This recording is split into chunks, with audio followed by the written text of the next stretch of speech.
Establishment favorite economist Paul Krugman has declared the obvious: I was wrong about inflation.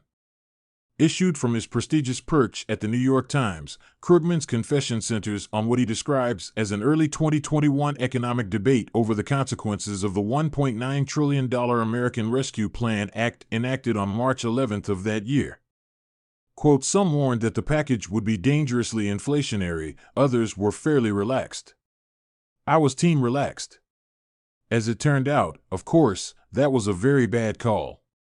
End quote. For those of us who've been right about inflation, the satisfaction of Krugman's mea culpa doesn't linger much beyond the headline.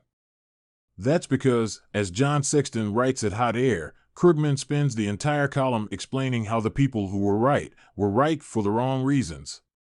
What's more, Krugman completely ignores the people who were right for the right reasons. In Krugman's world, Austrian economists and adherents didn't even participate in the discourse. This wasn't a debate between opposing economic ideologies. Just about all the prominent players, from Larry Summers to Dean Baker, were Keynesian economists with more or less center-left political leanings.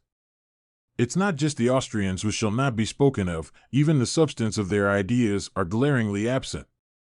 Critically, nowhere does Krugman mention the Federal Reserve or acknowledge that anyone predicted inflation would surge because the trillions of dollars in the stimulus plans were being created out of thin air. An intellectually honest treatment of the topic would at least mention the money supply argument and then make a case why it wasn't validated. Instead, Krugman uses his 500-word allowance to imagine a 2021 debate limited to the cool kids in the Keynesian tree fort and to explain how, even though he was wrong, he was actually kinda right too. And so, most of what Times readers hear from Krugman is that various Keynesians quibbled over the size of the multiplier effect that increased government spending would have first on employment and GDP, and then prices. Ignoring the spectacular growth of the money supply, Krugman lets himself off the hook by declaring that much, although not all, of the inflation surge seems to reflect disruptions associated with the pandemic, disruptions he claims no one anticipated.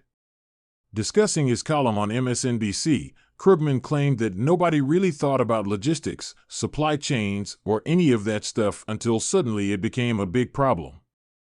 Setting himself up for a future admission of error, Krugman told Mika Brzezinski that, because consumers aren't expecting inflation to last, it probably won't. Speaking of money supply growth, it's telling that Krugman tries to confine inflation.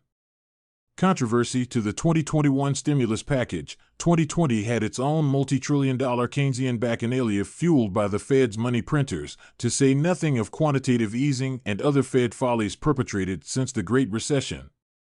Of course, when the inflation debate is couched his way, that means Krugman was only wrong for a year and change, rather than forever and always.